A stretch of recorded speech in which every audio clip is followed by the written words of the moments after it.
The punishment of karma. The punishment of karma. In the district of Azamgarh, along the banks of the Sarayu River, there was a small meadow. On one side of it lay a vast lake that, after flowing eastward for about a mile, merged into the Sarayu River. On another side, there was an impassable, bottomless swamp. The third side was marked by a thin, winding path along the riverbank, which connected this meadow to the world. This place was neither an island nor an islet by geographical definition, but in reality, it was an abandoned, isolated landmass, cut off from the rest of the world. For some time now, a man named Shivram, belonging to the Ahir caste, had been living in this desolate area. Whether the local landlord had driven him out of the village or some other reason forced him to live away from society, no one knew. This poor man had made his home in this marshy region. His humble dwelling consisted of a small hut, a few cows, buffaloes, and flocks of sheep and goats grazing nearby. Shivram had built a small boat, using it to transport wool, ghee, and milk to the nearest town, and sometimes, he would go fishing. But this deserted place had brought Shivram nothing but hardship. Soon after moving here, his wife fell victim to malaria and passed away, leaving behind only his daughter, Gora, who now bore the burden of the household.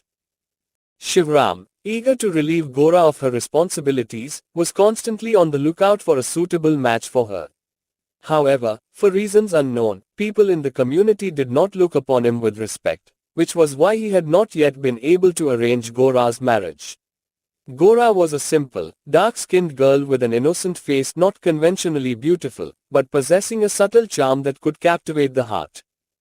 For Gora, the hut felt like a prison. From dawn till dusk, Shivram would either be with the cattle, going to the market, or fishing, leaving Gora alone in the hut. She would pass her time doing household chores, lying down, or sometimes weeping out of frustration. She was forbidden from leaving the hut, and even if she wanted to, there was no way out. However, her days of solitude were about to end, as her engagement had been arranged with a young Ahir man who lived in a village on the riverbank. Yet, the thought of leaving the hut filled Gora with dread, and she prayed that her isolation would never end.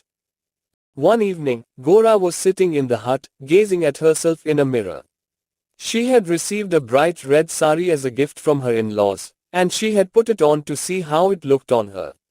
She adjusted her veil, sometimes letting it fall halfway over her head, sometimes pulling it to her forehead. Her face was glowing, for she had never worn such a vibrant sari, nor had she ever thought of herself as beautiful.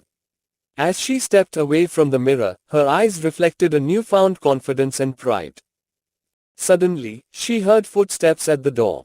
Assuming it was her father returning, she quickly covered her head, hid the mirror under the bed, and waited. But instead of her father, a stranger, a young man, opened the door and peeked inside. Gora let out a scream, her heart racing. Trembling, she asked, "Who are you?" and grabbed a stick for protection. The young man stepped inside, speaking softly, "Don't be afraid. I won't harm you. I am terribly hungry. Please give me something to eat. I'm starving." Gora, still frightened, demanded, "Who are you? Where have you come from?" The young man replied, "I'm an unfortunate man, wandering through the forest all day. Hundreds of people are searching for me, thirsty for my blood. Last night, there was a robbery in Hadatpur, and the village headman was killed. Now, people suspect me, though I swear before God, I had no part in it. This is the doing of my enemies. Fate has brought me here, but there's no escape. Everywhere I turn, there's nothing but water and swamp. If I go back the way I came, I'll be caught, as people are lying in wait for me. Please, give me something to eat and help me find a way out. Have mercy on me. God will reward your kindness." Gora shuddered as she listened to his story. She didn't believe in his innocence. He must be a murderer, she thought. What will I do if he kills me too and takes everything from here? Who will I cry out to? There's no one around. God, please help me. After thinking for a moment, she said, "If I give you food, will you leave immediately? If you don't, my father will come and catch you." The young man asked, "Will your father come soon?" "Yes," Gora replied, "he'll be here any moment. Eat quickly and go." She handed him some milk and a few pieces of bread, which he devoured as if he had never seen food before. As he ate, Gora gripped the stick tightly, watching him cautiously. Her heart was pounding, and she strained to hear her father's footsteps. When the young man finished eating, Gora noticed him looking around the room with mischief in his eyes, as if searching for something to use as a weapon. She scolded him, "Now go. Leave this place." The young man smiled and said, "My dear, I'm not afraid of your threats or that stick in your hand. I could easily take it from you if I wanted to, but you've been kind to me, so I won't cause you much harm. Now, show me the way out." Gora's blood ran cold. The man was right, he could easily overpower her. She said, "Where will you go? There's no way out from here." "Isn't there a boat by the river?" he asked.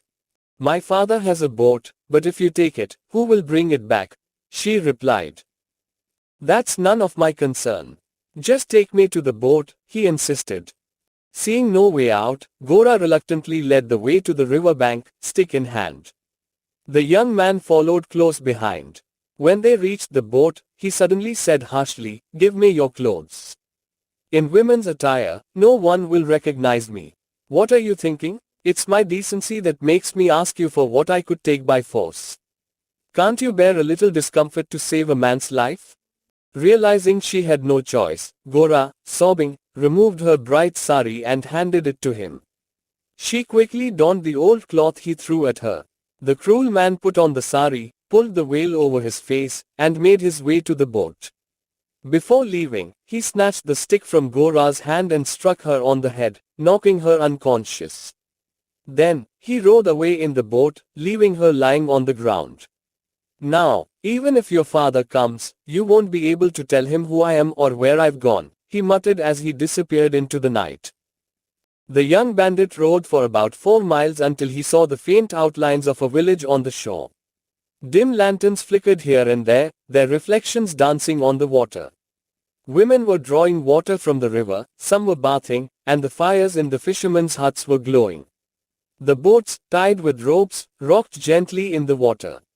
The bandit, hoping to spend the night in this village, moored the boat and hurried into the village. In villages, people usually retire early. However, elderly men could be seen sitting in groups, smoking their hookahs and chatting. The bandit's plan was to find a kind soul in the darkness, rob them, and then retreat to the boat to flee. He was mulling over his scheme when suddenly, a young man carrying a lantern appeared.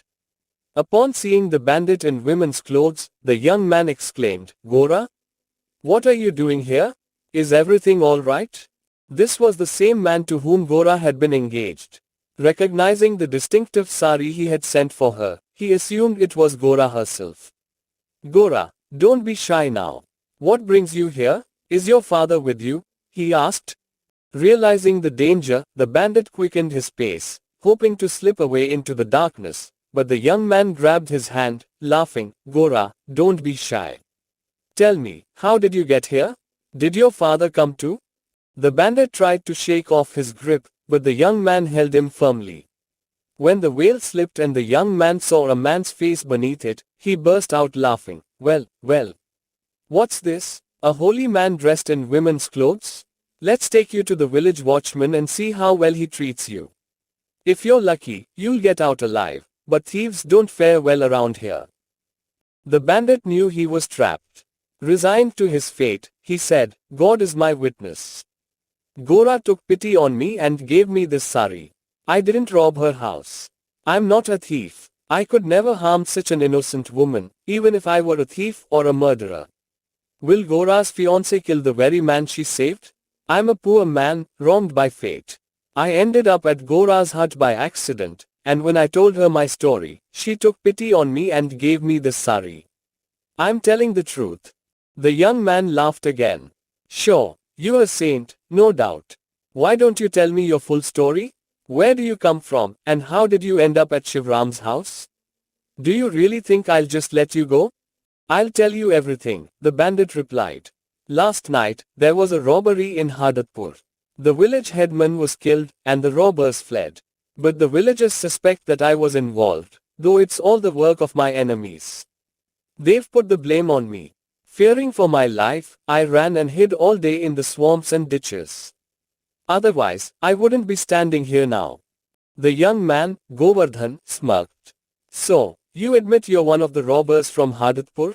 And Gora is now saving bandits' lives? Fine, I'll buy that. But why didn't she give you one of her old saris? Why did she give you the new one I bought for her from Barhalganj, the one that makes her look like a queen? Does any woman give away a gift from her fiancé like that? The bandit faltered for a moment but quickly regained his composure. She's wearing the sari you gave her. Why would she give it to me? This sari is the same color as hers. Her father gave it to her. Both saris are identical. Alright, Govardhan said, but why did she give you her father's boat? Doesn't she know it won't return on its own? Can you explain that? Didn't she fear her father's wrath? The bandit, now more alert, replied, she told me to take the boat. She said if her father asked, she would explain that losing an old boat to save an innocent life wasn't a loss at all. I didn't want to take it, but she insisted, saying her father wasn't a selfish man. She asked me to send the boat back with a trustworthy person as soon as possible. Though Govardhan got his answer, he still wasn't satisfied. I don't believe you. I suspect you've robbed Shivram's house and maybe even killed Gora. You are a bandit, that's your trade. Until Gora herself confirms your story, I won't believe a word you say. There's still time. We can get there by 10 o'clock. I'll have an excuse to visit Gora, enjoy some sweet talk and good food, and return in the morning. But if you've harmed her, I'll tear you apart and feed your remains to the dogs. With that, Govardhan called his mother and briefly explained the situation. I'm going to Shivram's house. I won't return tonight. Lock the door, he told her. The old woman tried to dissuade him, warning him not to go out at night with a bandit, but Govardhan reassured her. He dragged the bandit down to the riverbank, untied the boat, and got in, taking the oar himself. The current was strong, and they had to row upstream, so the boat moved slowly. For half an hour, neither man spoke.